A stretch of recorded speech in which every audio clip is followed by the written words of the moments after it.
I got into firearms at a really early age. Both of my grandfathers were lawmen. My dad was in the military. He was in the special forces. So I grew up around firearms. I've got pictures of me where I'm way too small to be holding a rifle, but they're holding it up so that I can get on there and press the trigger kind of thing. So I grew up with them, always a healthy respect and all that kind of stuff. And I thought I knew a little bit about gun work as far as shooting and all that stuff, manipulating. But then I worked in law enforcement a little bit, but it's been so long ago I don't ever even mention it anymore, and that's where I kind of got a first dose of training. I was like, whoa, there's a whole lot more to this than I ever realized. So I started getting into it more, and like it was a real short law enforcement career. But that started me into the path of training and trying to better myself.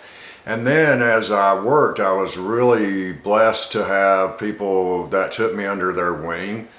Clint Smith, those guys at Thunder Ranch taught me a whole lot. I worked with them for a while. That was a big education working there. And I just figured, hey, there's kind of a need for a good firearms instructor, which is kind of how all of us get started, right? And so I started just teaching basic NRA classes in the very beginning, and it kind of grew from there. The one thing you always got to be aware of is you got to teach way below what your level of understanding is. So I started doing the NRA classes. I was still working, teaching, all that. And so now I've been doing it professionally. This is 26th year professionally, and it's kind of like what I love to do. And that kind of led me into some other things as well, because if you want to be a good teacher, you have to study psychology. You have to figure out how the brain works, how people learn. So that kind of took me down that path. And so what I like to tell people, and I'm halfway kind of serious about this, is that what we're teaching are really life lessons, because all the stuff that we teach in working with firearms, safety, fundamentals, consistency, applies to everything in life.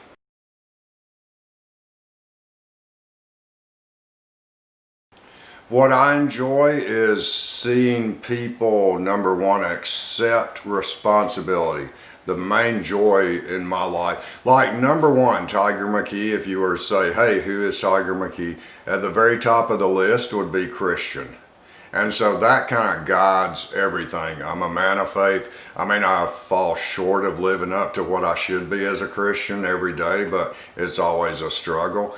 But the main thing about that is you have to go, okay, with the gifts that God has blessed me with, how can I help other people? And so my deal is people, just everyday people, need to know how to defend themselves. That's part of what I call like the cult of responsibility. You got to be able to provide you and your family with food, shelter, defense, that kind of stuff. And food and shelter nowadays is not real hard. You know, you work, you make money, you buy food, you buy shelter. But personal protection is truly an individual responsibility. It's up to you to take care of you and yours. So the thing I really like is, number one, seeing people realize, hey, I've got a responsibility to protect myself and my family. And then it's seeing that it's kind of like empowering. Once you know how to defend yourself, you don't have to walk around scared all the time. I mean, you're paying attention. One of the big things we teach is awareness, right? Because we want to avoid and escape any trouble.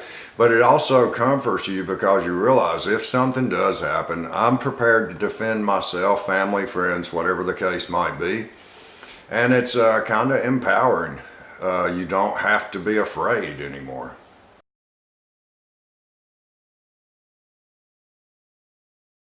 The number one piece of advice I would give new owners and old owners, any gun owner, anybody that owns a firearm, regardless of what the application would be, is to get the proper training so that you know how to safely handle a firearm. It's amazing the people that I know, and I'm sure everybody else knows them as well. Well, I grew up shooting, but that doesn't mean you even understand the 4 basic safety rules, right? Treat it like it's loaded. Don't point it at anything you're not willing or ready to put a bullet into. Keep your finger off the trigger till your sights are on target, and then always make sure to identify that target before you ever shoot. It's kind of scary to me the number of people that own firearms that either don't understand or completely ignore those 4 safety rules, right? You got a public range and it's like, man, muzzles everywhere, fingers on trigger, don't worry, she's unloaded. And that's kind of scary. To me, training to learn how to handle that firearm safely is the number one thing. And you got to keep in mind, none of this is natural instinct. Like, nothing we do with firearms is really natural or instinctual, so we have to get training to be able to know how to operate that firearm safely regardless of the application.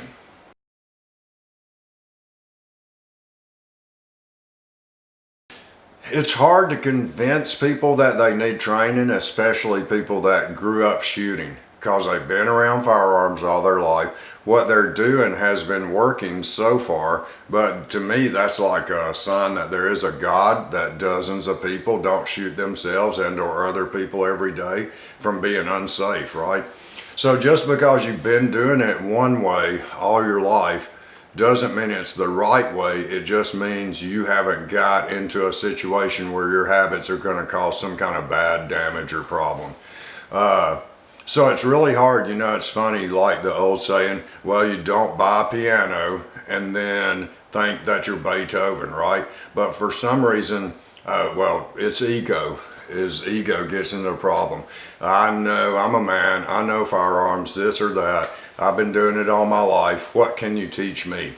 And here's the killer thing about it is that you'll have people like that. You finally convince them that they need to come and check it out. And then once they do their first class, it's a revelation. They're going, I never knew there was so much involved in like just safely loading and unloading the pistol and shooting it accurately.